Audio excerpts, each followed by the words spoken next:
નમસ્કાર. પ્રકરણની જો પ્રસ્તાવના આપણે જોઈએ તો સંસ્કૃત ભાષામાં આજે જેટલું સાહિત્ય ઉપલબ્ધ છે તેમાં સૌથી પ્રાચીન સાહિત્યમાં વૈદિક સાહિત્યનો સમાવેશ થાય છે. આ વૈદિક સાહિત્ય બ્રાહ્મણ ગ્રંથ, અરણ્યકો અને ઉપનિષદ એમ 4 વિભાગમાં આ સાહિત્ય વહેંચાયેલું છે.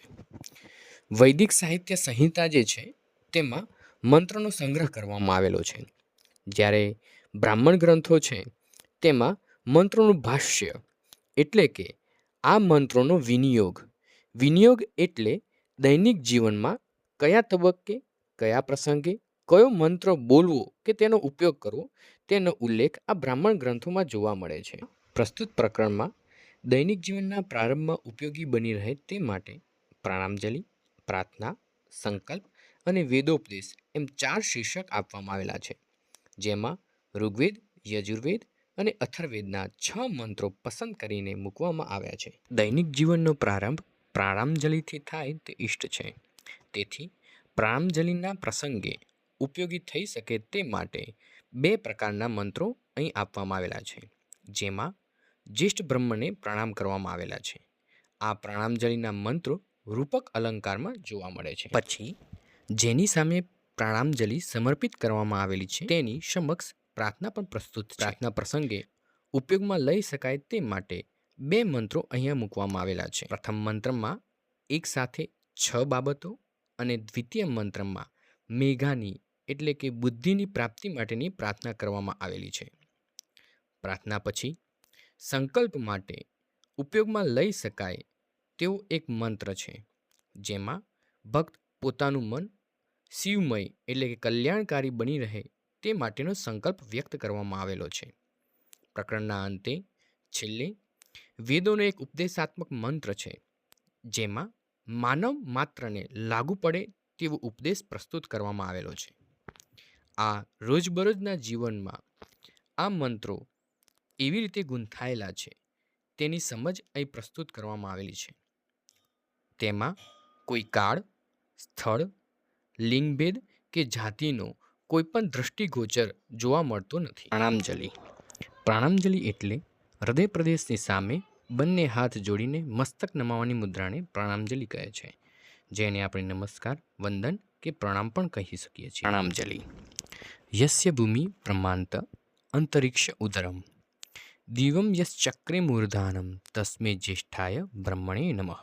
ભૂમિ જેની ઓળખ છે, અંતરિક્ષ જેનું પેટ છે, દ્યુલોકને જેણે મસ્તક પર ધારણ કરેલ છે તેવા જ્યેષ્ઠ બ્રહ્મને હું પ્રણામ કરું છું. યસ્ય સૂર્ય ચક્ષુ ચંદ્રમાશ્ચ પૂર્ણવ અગ્નિમ યશ્ચક્રે આશ્ય તસ્મે જ્યેષ્ઠાય બ્રહ્મણે નમઃ.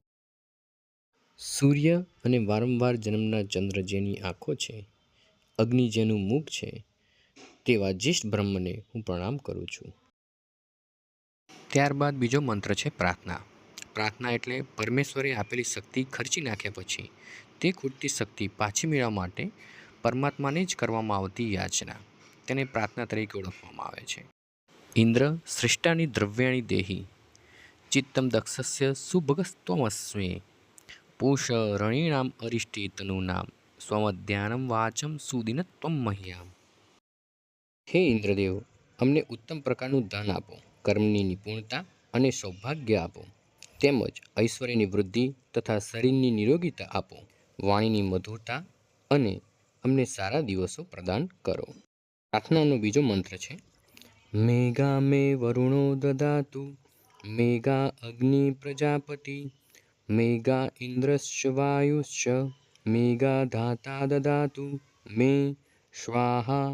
અનુવાદ: હે વરુણદેવ, હે પ્રજાપાલક અગ્નિદેવ, હે ઇન્દ્ર અને વાયુદેવ, હે પરમાત્મા, અમને શ્રેષ્ઠ બુદ્ધિ આપો, તે માટે અમે તમને આહુતિ આપીએ છીએ. સંકલ્પ એટલે મનમાં કરવામાં આવેલો એક વિચાર. સુસારથી અશ્વિન ઇવ યન મનુષ્ય ન નીયતે ભીષુભી વાજિન ઇવ રથ પ્રતિષ્ઠમ યદજ્વીરમ જવિષ્ઠમ તન્મે મનઃ શિવ સંકલ્પસ્તુ. જેમ કુશળ સારથી ઘોડાઓને દોરે છે તેમ મન મનુષ્યને દોરે છે. સારો સારથી જેમ લગામોથી ઘોડાને કાબૂમાં રાખે છે તેમ મન મનુષ્યને પણ અંકુશમાં રાખે છે. તે મન હંમેશા હૃદયમાં રહેલું, સર્વદા યુવાન અને ખૂબ વેગવાન છે. તે મારું મન શુભ સંકલ્પોવાળું થાવ. વેદોપદેશ. વેદોપદેશ એટલે કે વેદોમાં રહેલો ઉપદેશ. વેદોના મંત્રમાં વિધિ અને નિષેધ જોવા મળે છે. વિધિ એટલે કેવા કાર્ય કરવા જોઈએ અને નિષેધ એટલે કેવા કાર્ય ન કરવા જોઈએ તેવો ઉપદેશ આપણને વેદોમાંથી મળે છે. તેને આપણે વેદોપદેશ તરીકે ઓળખીએ છીએ. તેનો મંત્ર આ પ્રમાણે છે: મોગ અન્ન વિદંતે અપ્રચેતા સત્યમ બ્રવીમ વદૈતિ સતસ્ય નાણ્યમણમ પુષ્યતિ નો શખાય કેવલાદો ભવતી કેવલાદી.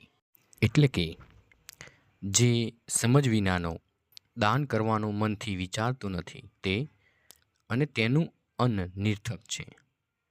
હું સાચું જ કહું છું, તે પોતાનો જ વધ કરનાર છે કે જે દેવતાઓને, સજ્જનોને કે પોતાના મિત્રોને પૂછતો નથી. તે એકલું ખાનાર માત્ર પાપ જ આચરે છે.